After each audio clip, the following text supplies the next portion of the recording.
Like, yo, let me get a verse on your album. My album's out. Oh, let me get a verse on your next album. How you doing? What's your name? Louis Stone Cold. Okay. I want to do a song with you too. I'm a rapper, man. Oh, okay. And where are we headed for? We're gonna go to my old house, and I'm gonna knock on the door and see if I can get in because I left something in my room. Okay. I'm going over the curb, driving on the median. Finally made it home, but I don't got the key to get in. You can put a new door on. They fixed the place up. Yeah. They've been shoveling the snow. Actually, it doesn't look that bad. My name is Slim Shady. I wanted to know if we could come in and take a look around. I'm with MTV right now. I used to live in this house.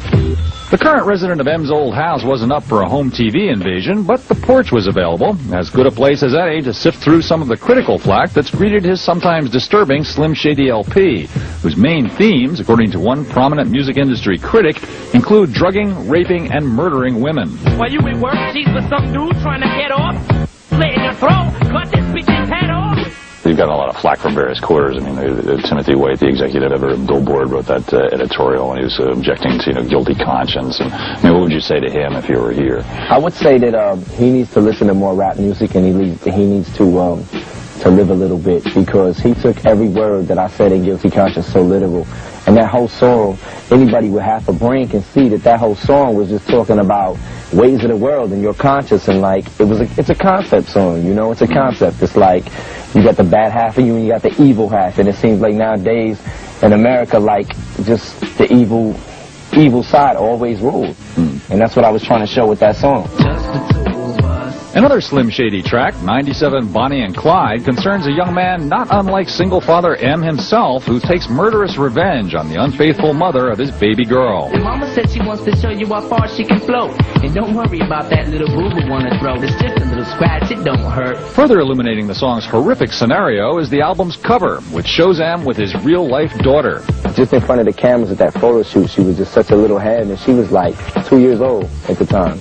You know, and everything I said to do, like, look in the trunk, baby, and she's looking in the trunk, and then she's waving bye-bye, you know. What is she thinking, like, why are you positioning Mama that way? She's, like, dead in the trunk, you're going to throw her in the water, and did she think that was, like, a bad idea? No, she didn't understand, and when she gets older, I'm going to have a lot of explaining to do for that song. I would imagine. You know, yeah. And what did her mother think about it? Has she gotten back in touch with you about this? Yeah. How does she feel? She flipped out because we had broke up for a little while, and we went through a lot of issues. I mean, we still go through issues, you know, but we had broken up for a little while, and we went through a lot of stuff, and I was very mad at the time, you know, and just that's what I felt like writing. So I wrote the song, and then we had got back together like a couple of weeks later after I had finished the song, so I played it for her, and then we had broken up again, you know. She flipped out. She really flipped out. 99% of my life I was lied to. I just found out my mom does more dope than I do. Me and my mother had a lot of family problems, a lot of problems just growing up, and I don't know, we argued a lot. Where'd your dad go? Did you know? Or? Nah, I never met my father. You may be hearing from him soon. I heard that he lives in California, and I heard that he was trying to get in contact with me or whatever, but... Would you be up for that? Nah, not now. Not now, because I never got like one letter. I never got anything from him, you know. Don't you want to grow up to be just like me? What do you think when people think you should be, you know, is this guy a good role model? You know, he didn't finish school. Is it good for kids to hear this? I mean, what do you tell kids? I don't feel like my stuff is really good for children. I don't feel like it really is good for stuff. Some songs I got, yeah, they're radio listenable or whatever, you know. But I don't know, like most of my stuff as a whole is just, that's why there's an explicit lyric sticker on the cover, you know, to show kids there is a clean version and there's the regular version. So, you know, kids under 18 ain't supposed to get it. Yeah. And I can't be a babysitter.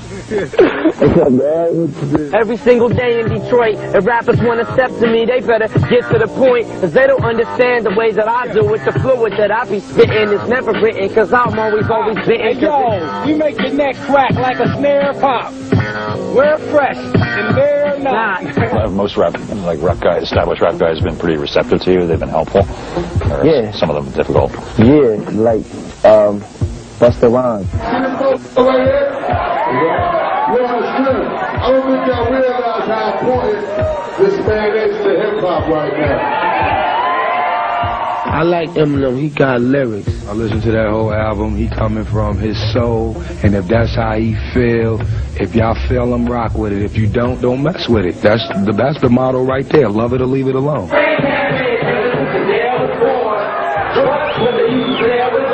So life is better now, right? Yeah, life is definitely better now. I don't want it to get much better. I won't have anything to rap about if it does, you know? That could be a problem. What would happen if it just got so good that there was nothing bad to say? Then the ballads would come out. Yeah, then the love songs. The love songs and the 80s remakes. My earliest memories of hip-hop was just like being in the 6th grade. If you could break dance in our school, you would have... It's amazing. Anyway, I'm just gonna sit back. I'm just gonna sit back and watch it, because anybody who had doubts about Dre or was, you know, just wondering if he fell off or whatever, just gonna get hit in the head. I'm telling you, that it's gonna be so unsuspecting. Just because, you know, people think that it's been so dry. It's just been a dry spell for Dre, and he's just, you know, he's washed up. He did all he could do. That's not even true.